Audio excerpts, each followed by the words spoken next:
Out in the vast reaches of interstellar space, beyond the familiar glow of our sun, lie planetary graveyards, celestial junkyards where shattered worlds drift in silence. But this is not mere cosmic rubble.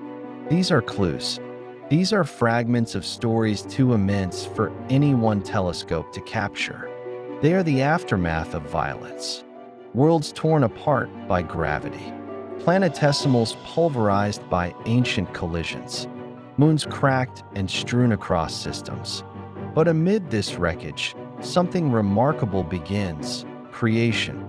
Destruction in the cosmos is not always the end. It is often a beginning. In these fragments, these broken bones of planets, lie the blueprints for alien worlds, built not in perfect symmetry, but through chaos, impact, and survival. What can exoplanetary wrecks teach us about how planets form, how they die, and how, against all odds, some might rise again from the dust? When we look at young stars with powerful telescopes, we often see glowing halos of dust around them. These are debris disks, glowing rings of pulverized rock, gas, and icy shards. Not the gentle formation nurseries of stars and planets, but battlefields.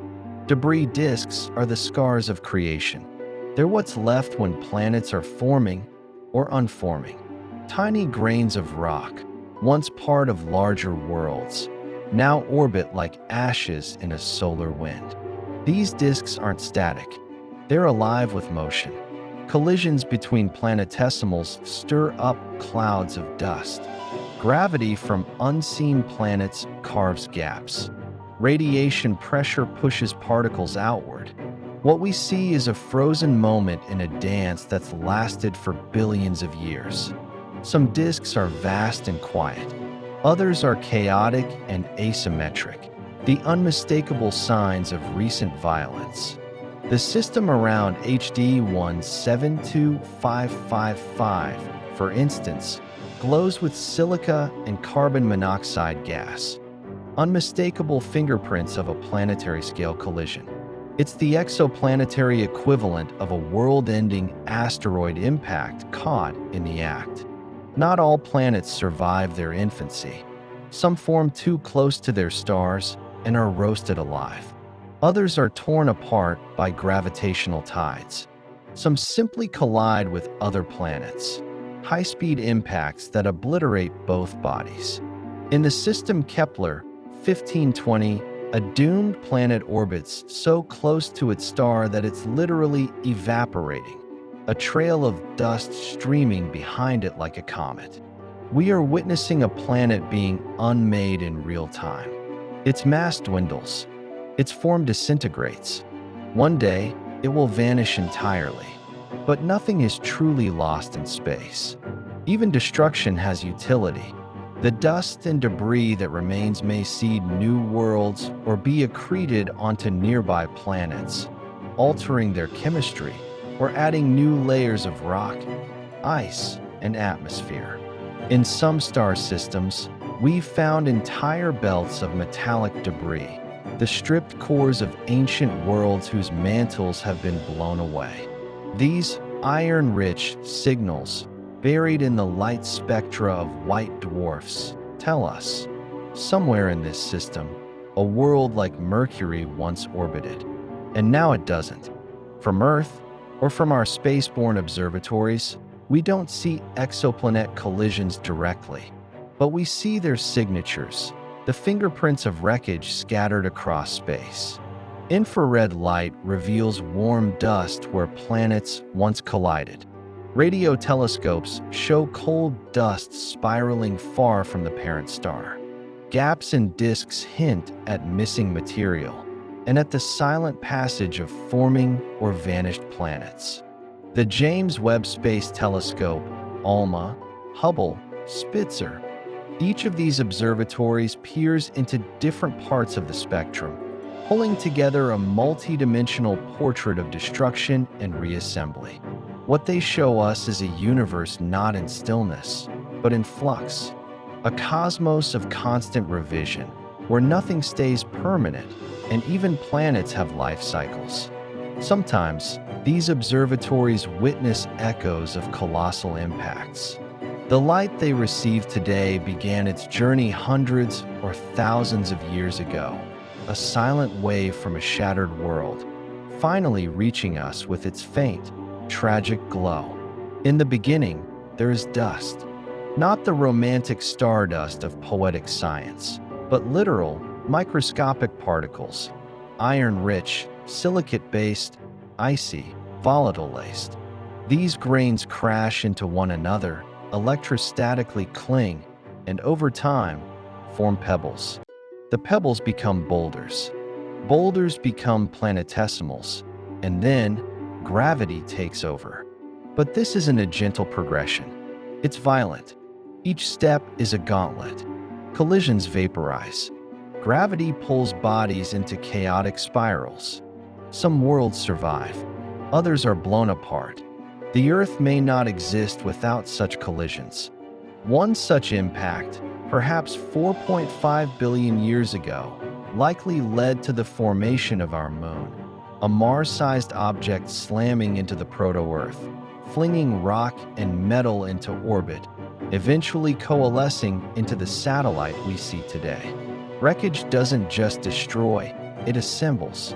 The ashes of one world can become the foundation of another, and so it may be in systems beyond our own.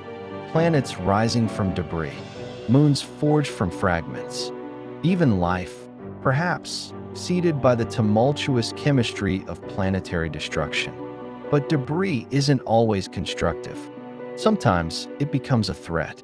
Stray fragments from shattered planets can become interstellar bullets, bombarding other worlds, heating atmospheres, sterilizing surfaces. Asteroids, comets, rogue moons. These are the aftermath of planetary violence, and they can reignite chaos at any moment. Massive impacts can end entire biospheres. On Earth, the Chicxulub impactor likely wiped out 75% of species, including the dinosaurs.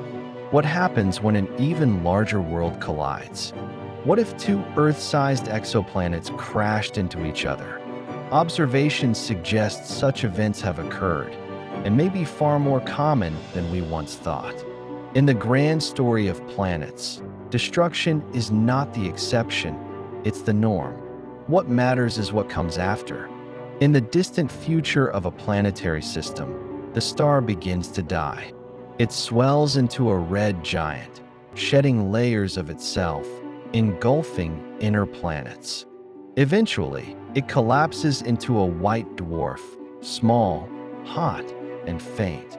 Yet around many white dwarfs, astronomers detect something unexpected: heavy metals in their atmospheres.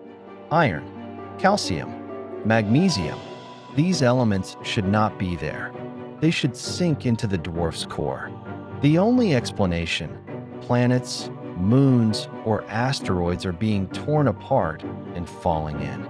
We are witnessing cannibalism, the star consuming the remnants of its planetary children. And sometimes, these debris rings remain in orbit, like Saturn's rings, but made of the dead. These rings are relics of entire planetary systems, now reduced to dust.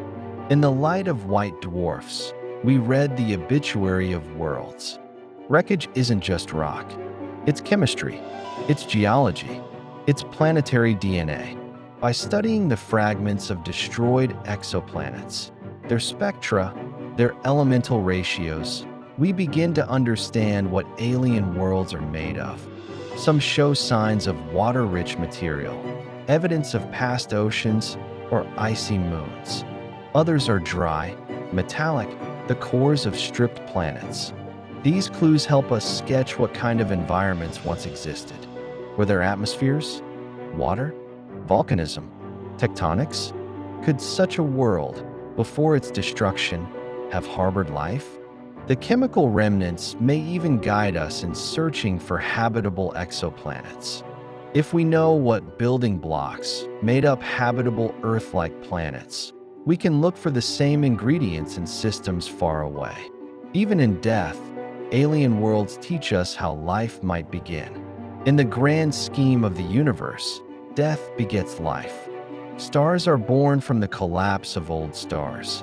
New planets are forged from the wreckage of old ones. Dust becomes rock. Rock becomes world. World becomes dust again. And somewhere in this cycle, life may arise. A chance chemical reaction.